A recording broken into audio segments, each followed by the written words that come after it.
Hello. कैसे हैं आप लोग? उम्मीद है ठीक होंगे। सबकी पढ़ाई अच्छी चल रही होगी। और कल जो है 10th का एसएसटी का पेपर है और 12th में सिविक्स का पेपर है। तो जिसको ध्यान में रखते हुए 10th वाले बच्चों की संख्या चूँकि ज़्यादा है और उनका कुछ कंसर्न था, हमने हिस्ट्री में मैप को बता दिया था। हिस्ट्री के पोर्शन में मैप के बारे में बता दिया था। कुछ इंपॉर्टेंट चीज़ें थी जिसको मैप में इंडिकेट करना था, वो मैंने बता दिया था कैसे किया गया है और कैसे करना है आपको। आज मैं ज्योग्राफी के यानी भूगोल के कुछ महत्वपूर्ण टॉपिक हैं और अर्थशास्त्र से संबंधित कुछ महत्वपूर्ण टॉपिक हैं जिनको मैं इस मैप पे लोकेट करूंगा। आप इसे ध्यान से देखिएगा और प्रैक्टिस करिएगा और फिर एग्ज़ाम में इसको इम्प्लीमेंट करिएगा। ओके, हम स्टार्ट करते हैं। अब देखिए, सबसे महत्वपूर्ण चीज़ है, अब चूंकि इतिहास का पोर्शन तो ये हो चुका है, अब यहाँ पे सबसे इम्पोर्टेंट है ये भूगोल का सेशन है। तो हम सबसे पहले तो यहाँ लिख देते हैं भूगोल। भूगोल, ठीक। अब भूगोल के बाद यहाँ पे हम महत्वपूर्ण जगहों को देखते हैं और उसको लोकेट कैसे करना है वो देखते हैं। सबसे पहले आता है नागार्जुन सागर बांध। नागार्जुन सागर बांध किस नदी पे है? तो सबसे इंपॉर्टेंट चीज है वो नदी कहाँ पे है।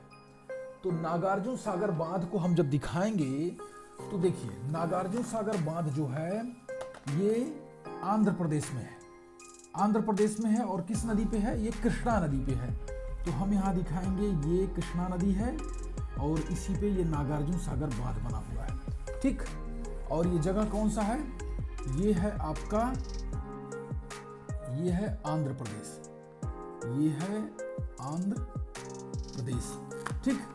ये आंध्र प्रदेश में बहने वाली कृष्णा नदी पर नागार्जुन सागर बांध बना हुआ है। उसके बाद हम अगला कपास उत्पादन के दो राज्य। कपास उत्पादन के दो राज्य दिखाना है। तो आपको पता है गुजरात एक राज्य है और एक राज्य महाराष्ट्र है, ठीक। ये कपास उत्पादक राज्य है। ये दोनों जो है ये कपास उत्पादक राज्य, ठीक। तो एक क्या है? गुजरात और एक है महाराष्ट्र। तो जब आपसे कपास उत्पादक राज्यों के बारे में पूछा जाएगा तो भारत के पश्चिमी हिस्से में गुजरात और महाराष्ट्र राज्य को आप दिखा देंगे। उसके बाद अगला आता है बॉक्साइट उत्पादक क्षेत्र। बॉक्साइट एक प्रकार एक खनिज है और आपसे पूछा जाता है कि बॉक्साइट भारत के किस राज्य में वो प्राप्त किया जाता है। तो आप अपने हिसाब से सबसे ज्यादा सर्वाधिक बॉक्साइट जो है भारत के उड़ीसा राज्य से प्राप्त किया जाता है। तो उड़ीसा राज्य को यहां इंडिकेट कर देते हैं। देखिए, ये उड़ीसा राज्य है, ये उड़ीसा राज्य है, ठीक।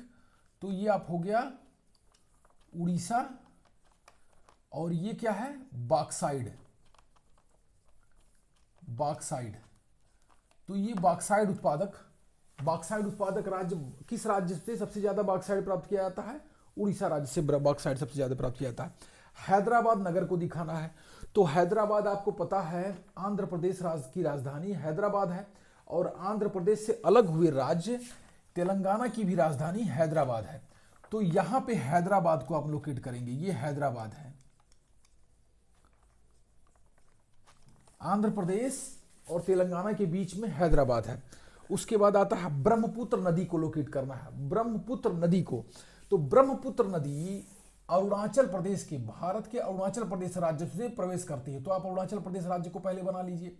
ये अरुणाचल प्रदेश राज्य हो गया। अब अरुणाचल प्रदेश राज्य में वो ब्रह्मपुत्र नदी प्रवेश करती है और उसके बाद दिहांग नाम होता है ब्रह्मपुत्र नदी में। जब वो ब्रह्मपुत्र नदी अरुणाचल प्रदेश राज्य में जब प्रवेश करती है तो वहां उसका नाम दिहांग होता है।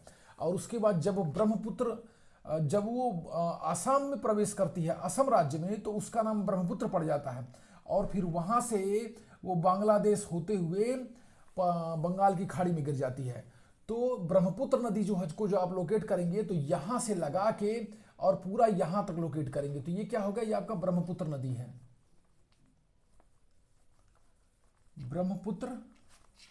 ब्रह्मपुत्र नदी किस राज्य में? ये है अरुणाचल प्रदेश, अरुणाचल प्रदेश प्लस असम राज्य से होके बहती है। कौन सी? ब्रह्मपुत्र नदी अरुणाचल प्रदेश और असम राज्य से होके बहती है, जिसको हमने यहां पे लोकेट किया।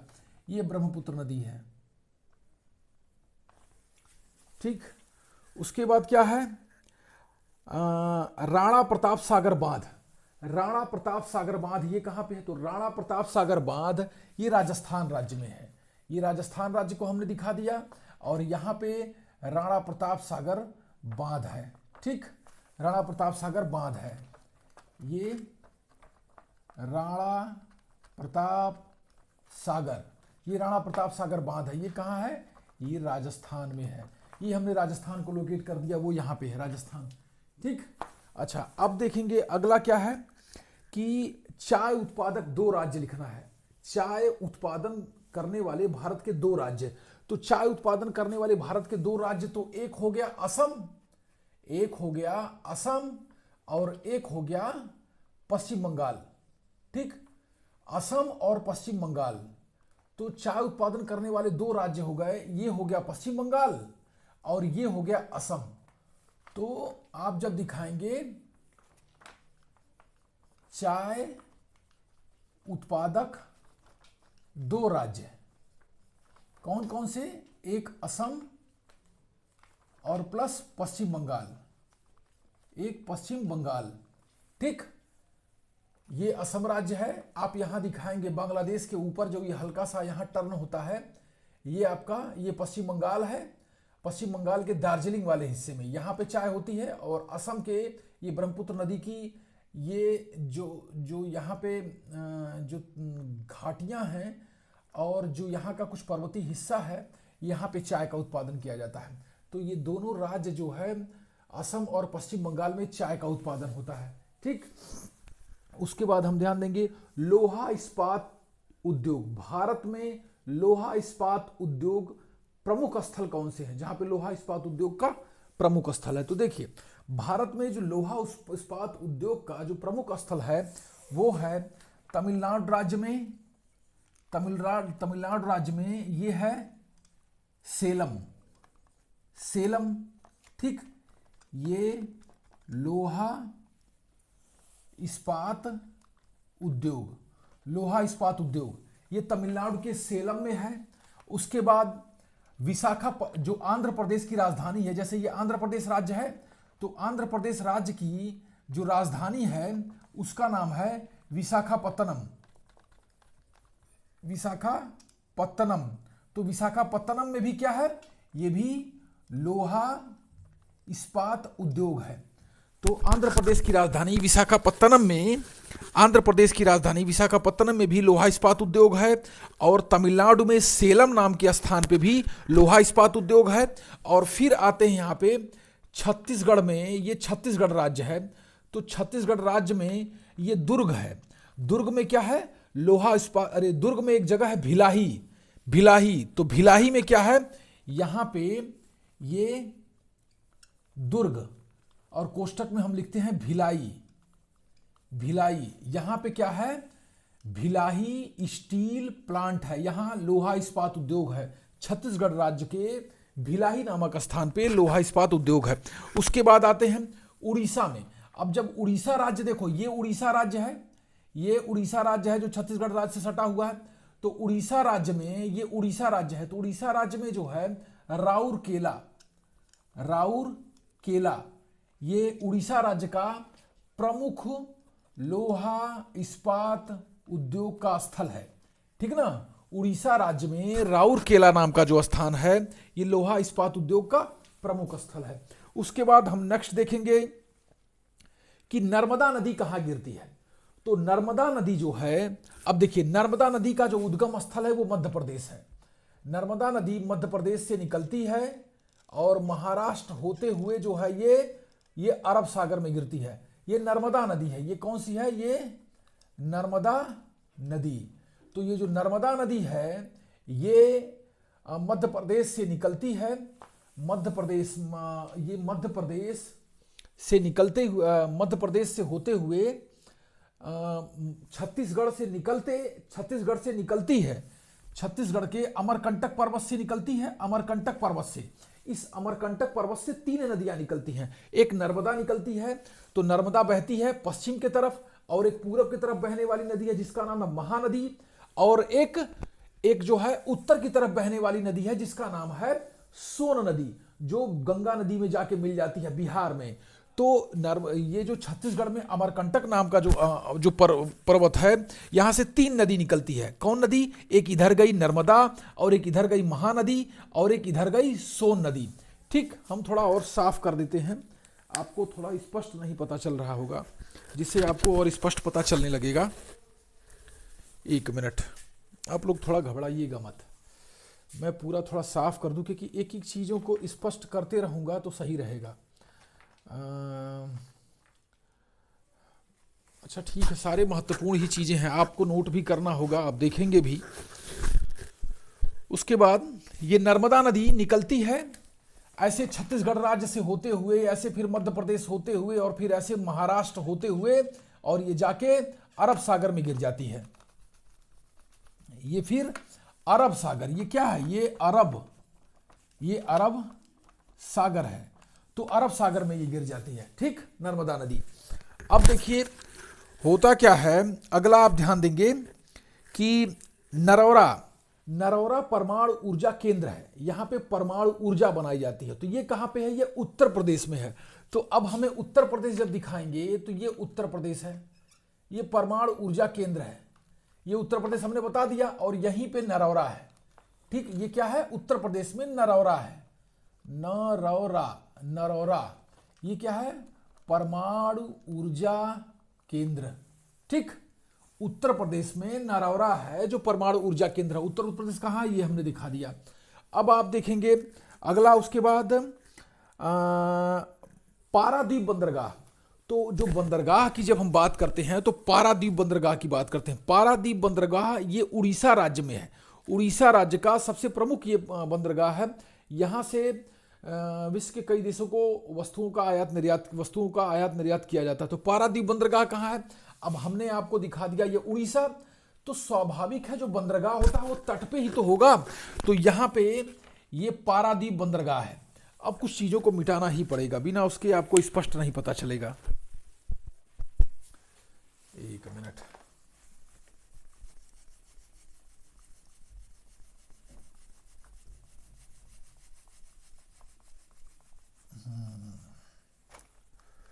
बहुत सारी लाइनें खिंच जाएंगी ना, तो आपको समझ में नहीं आएगा, इसलिए उसे मिटाना इंपॉर्टेंट हो जाता है ना। ये आप लोग देख ही लिए होंगे इसको, एक चीज को बताते चलेंगे तो सही रहेगा।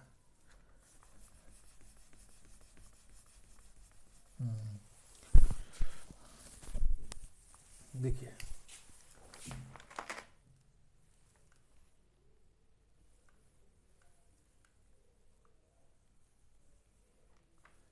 ये हो गया उड़ीसा, ये उड़ीसा राज्य है, और उड़ीसा राज्य में यहाँ जो तट पे है ये पारादीप बंदरगाह है। पारादीप बंदरगाह, ये पारादीप बंदरगाह है। ठीक, अब ये पारादीप बंदरगाह किसके किनारे है? तो ये बंगाल की खाड़ी है, ये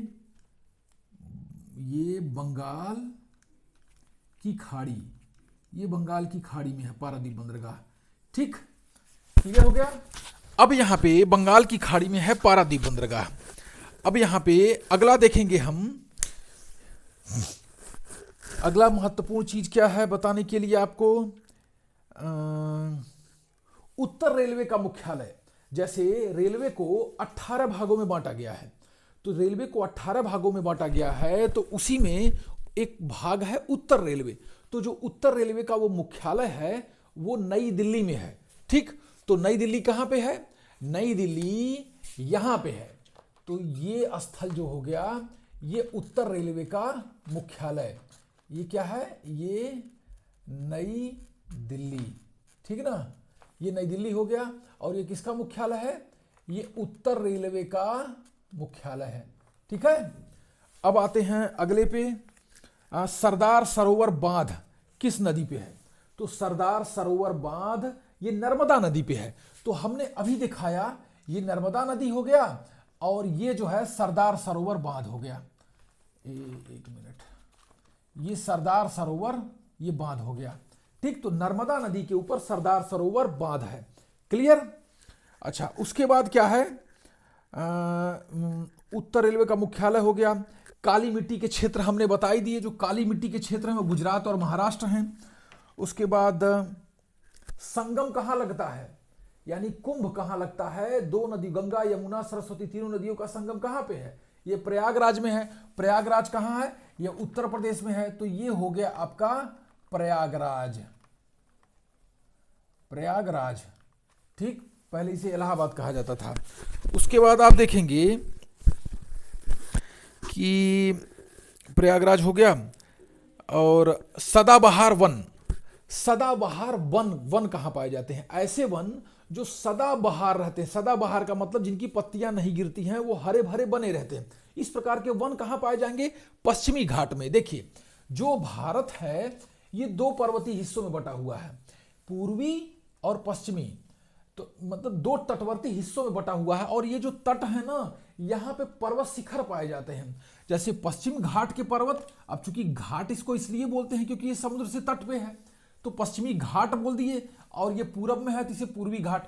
तो जो पश्चिमी घाट है, पश्चिमी घाट पर्वतीय क्षेत्रों में, यानी इस हिस्से पे, भारत के इस हिस्से पे सदाबहार वन पाए जाते हैं। किस पे, यहाँ पे मुख्यतः इन हिस्सों में सदाबहार वन पाए जाते हैं। तो भारत के पश्चिमी घाट पे सदाबहार वन पाए जाते हैं। ठीक, तो पश्चिमी घाट पे सदाबहार वन किन किन हिस्सों में पाए जाते हैं, कर्नाटक में, केरल में, तमिलनाडु में। तो ये क्या हुआ, ये सदाबहार वन, सदाबहार वन पाए जाते हैं। किन हिस्सों में पाए जाते हैं, तो ये पश्चिमी घाट में पाए जाते हैं। भारत के पश्चिमी घाट में सदाबहार वन पाए जाते हैं। ठीक, उसके बाद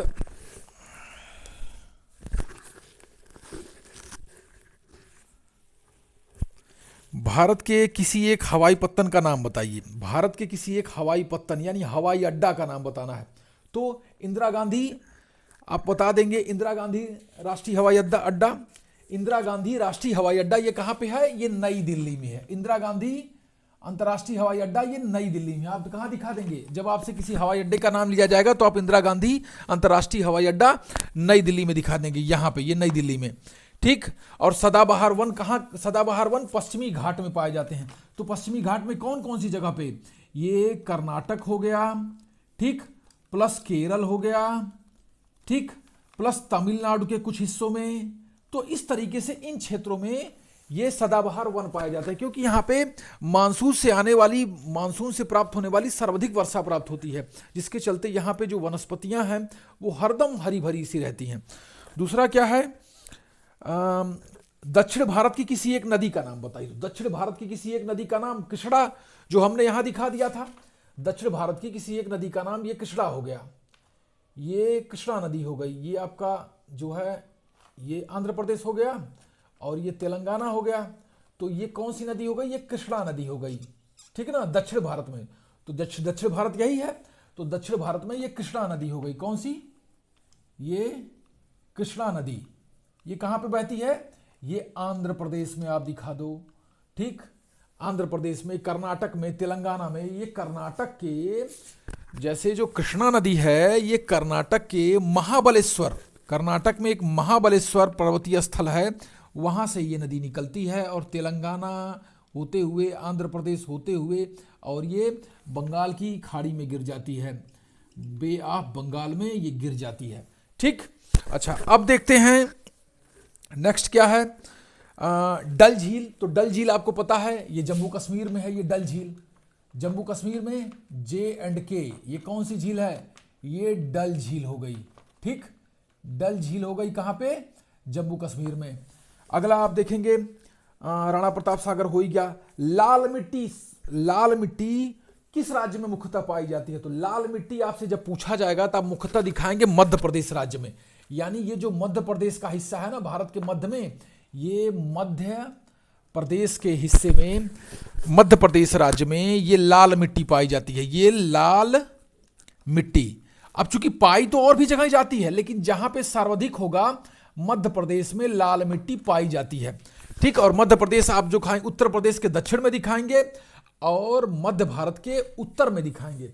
ठीक, उसके बाद आता है परमाणु ऊर्जा केंद्र। परमाणु ऊर्जा केंद्र, जैसे हमने उत्तर प्रदेश में परमाणु ऊर्जा केंद्र के बारे में बताया कि उत्तर प्रदेश में नरौरा परमाणु ऊर्जा केंद्र है, उसी प्रकार से आप जो है तमिलनाडु में परमाणु ऊर्जा केंद्र दिखा दीजिए। तो ये तमिलनाडु है और तमिलनाडु में जो परमाणु ऊर्जा केंद्र है उसका नाम है कलपक्कम। कलपक्कम, कलपक्कम ये क्या है? ये परमाणु ऊर्जा केंद्र है। कहां का? ये तमिलनाडु का। ठीक है ना, तमिलनाडु में ये परमाणु ऊर्जा केंद्र है कलपक्कम। ठीक, उसके बाद आते हैं टिहरी बांध परियोजना। टिहरी बांध, ये टिहरी बांध परियोजना जो है ये उत्तराखंड राज्य में है। ये जो हमने बताया ये उत्तराखंड राज्य है, जो इसमें बहुत समाचार में बना हुआ है। यहाँ का जोशी मठ जो शंकराचार्य द्वारा बनाया गया था ये बहुत धंस गया है। ठीक, तो धंस रहा है और यहीं पे टिहरी बांध है उत्तराखंड में। आप यहीं दिखाएंगे उत्तर प्रदेश के ऊपर, उत्तर प्रदेश के उत्तर पश्चिम में इस हिस्से में ये उत्तराखंड राज्य है। कौन सा? ये उत्तराखंड है, उत्तराखंड प्रदेश है और यहीं पे ये टिहरी बांध है।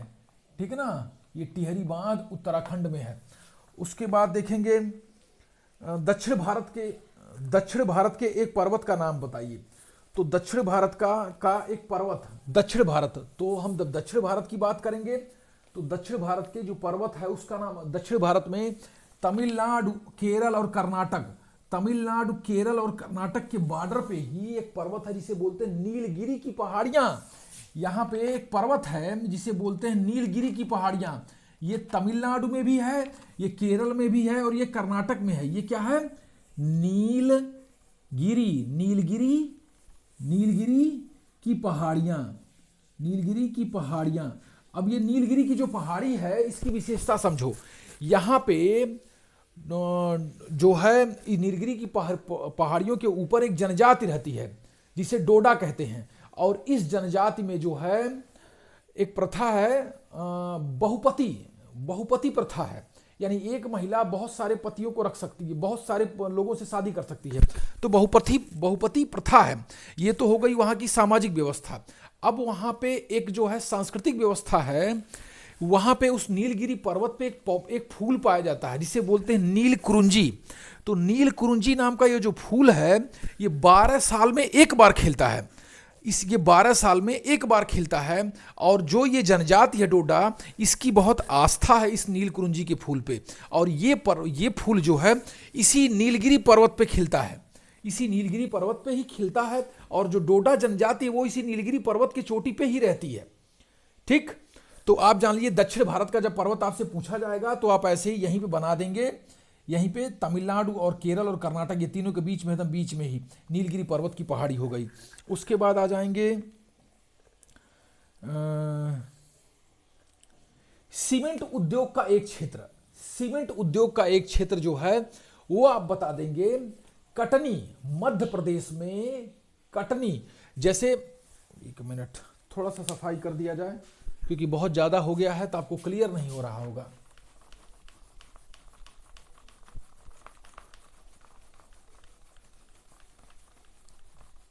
देखिए, अब जब हम मध्य प्रदेश को बताएंगे तो ये मध्य प्रदेश का मतलब ये हो गया,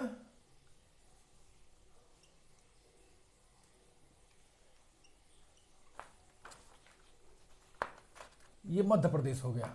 ठीक, तो मध्य प्रदेश में ये कटनी है, मध्य प्रदेश में ये कटनी है। ये हुआ मध्य प्रदेश और ये कटनी है। ठीक, तो कटनी क्या है? ये सीमेंट उद्योग के लिए प्रसिद्ध है। सीमेंट उद्योग के लिए ये प्रसिद्ध है। कौन सी जगह है? ये कटनी है। ठीक है ना, मध्य प्रदेश में कटनी नामक स्थल ये सीमेंट उद्योग के लिए प्रसिद्ध है। उसके बाद नेक्स्ट आते हैं कि मैगजीन उत्पादन का प्रमुख स्थल, वह स्थान जहां से मैग्नीज प्राप्त किया जाता है। तो मैग्नीज उत्पादन का जो प्रमुख स्थल है वो झारखंड है, वो झारखंड है। मैग्नीज उत्पादन का जो प्रमुख स्थल है आप झारखंड को दिखाएंगे, बताएंगे। ठीक, झारखंड को दिखाएंगे और बताएंगे। ये झारखंड आपका हो गया,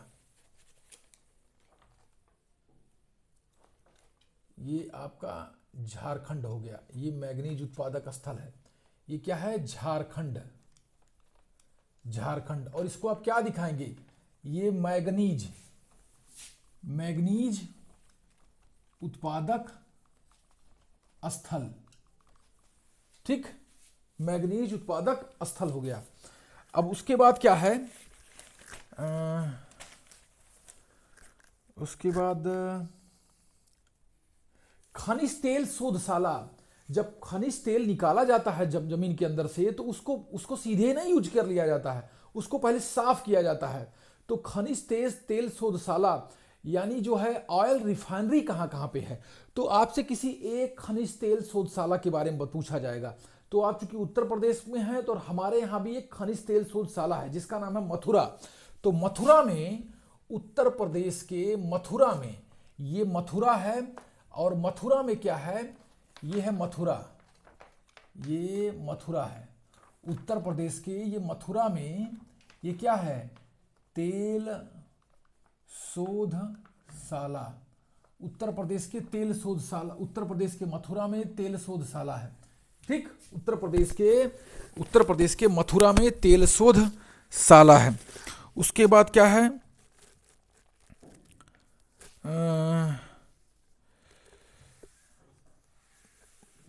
बंगाल की खाड़ी में गिरने वाली नदी। तो ये बंगाल की खाड़ी है, यहाँ पे गिरने वाली प्रमुख नदी क्या है, गंगा है। ये ऐसे ऐसे होके आती है और यहाँ गिर जाती है, ये गंगा हो गई, ये गंगा नदी।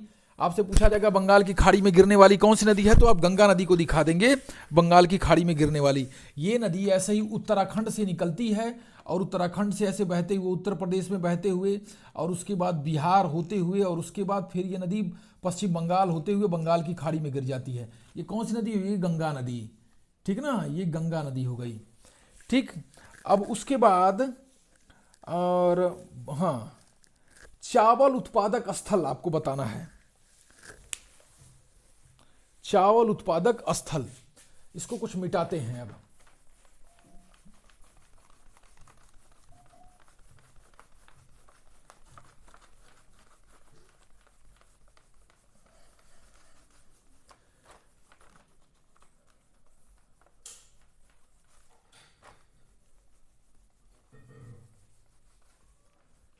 ठीक, अब जैसे चावल उत्पादक स्थल आपको दिखाना है, तो चावल के उत्पादन का जो प्रमुख स्थल है आप दिखाएंगे, ये पंजाब हो गया। ठीक, और उसके बाद पंजाब के बाद छत्तीसगढ़ हो गया, छत्तीसगढ़ हो गया। उसके बाद उत्तर प्रदेश हो गया। ठीक, उसके बाद पश्चिम बंगाल हो गया। जब आपसे पूछा जाएगा कि भारत में चावल उत्पादन का प्रमुख स्थल कौन सा है, कौन सा राज्य है, तो आप पहले नंबर पे पश्चिम बंगाल को दिखाएंगे। ये हमने पश्चिम बंगाल को दिखा दिया। ये वेस्ट बंगाल, WB हमने कर दिया, वेस्ट माने पश्चिम और बी माने बंगाल। और ये छत्तीसगढ़ है, ये लिख दिए CG। ठीक ना, उसके बाद यूपी हो गया, यहाँ भी चावल होता है। और उसके बाद ये क्या है, ये पंजाब है। ठीक, तो ये चावल उत्पादक स्थल हैं। कौन से, बंगाल हो, पश्चिम बंगाल हो गया, छत्तीसगढ़ हो गया, उत्तर प्रदेश हो गया और पंजाब हो गया। ये भारत के चावल उत्पादक स्थल हैं जो हमने दिखाए इन राज्यों के रूप में। उसके बाद आप देखेंगे अधिक वर्षा वाला क्षेत्र, भारत में जो विश्व का सर्वाधिक वर्षा वाला क्षेत्र है मासिन राम, वो कहाँ है, वो है मेघालय में, वो है मेघालय में। उसको थोड़ा हमें बारीकी से दिखाना पड़ेगा क्योंकि छोटा राज्य है। आप देखिए, ये मेघालय राज्य है, मेघालय राज्य है, ये मेघालय राज्य है, ये छोटा सा ऐसे। और मेघालय में ये चेरापूंजी जिला है और चेरापूंजी जिले में ये मासिन राम है। ठीक ना, तो ये मासिन राम मेघालय, मेघालय में मासिन राम। ठीक, ये प्रमुख स्थल है जहां पे विश्व की सर्वाधिक वर्षा प्राप्त होती है। ठीक, ये प्रमुख चीजें थी जो मुझे समझ में आया, मैंने आपको बता दिया। और जूट उत्पादक स्थल जब आपसे पूछा जाएगा तो आप पश्चिम बंगाल को लगा देंगे। ठीक, उसके बाद जो है भारत में गेहूं उत्पादक स्थल का जब नाम पूछा जाएगा तो आप उत्तर प्रदेश और पंजाब को लगा देंगे, यूपी और पंजाब को दिखा देंगे जब गेहूं उत्पादक प्रमुख स्थल पूछा जाएगा। उसके बाद जो है भारत में काफी उत्पादक राज्य, काफी के उत्पादन वाले भारत के प्रमुख राज्य, तो आप दिखाएंगे काफी उत्पादन वाले राज्यों को केरल को दिखाएंगे। ये ऐसे दिखा देंगे आप कर्नाटक में, केरल में और तमिलनाडु में। कर्नाटक, केरल और तमिलनाडु ये काफी उत्पादक स्थल हैं। ठीक, अच्छा अब वीडियो को हम खत्म करते हैं क्योंकि बहुत लंबा हो जाएगा तो आपका इंटरेस्ट नहीं रहेगा। ठीक, आप इसको रिवीजन करिएगा, कोई कंसर्न होगा तो आप हमें तुरंत मैसेज करिएगा, मैं उसको क्लियर करके आपको रिप्लाई दे दूंगा। ओके, आप रिवीजन करते रहिए, पढ़ाई करते रहिए। Okay, good night.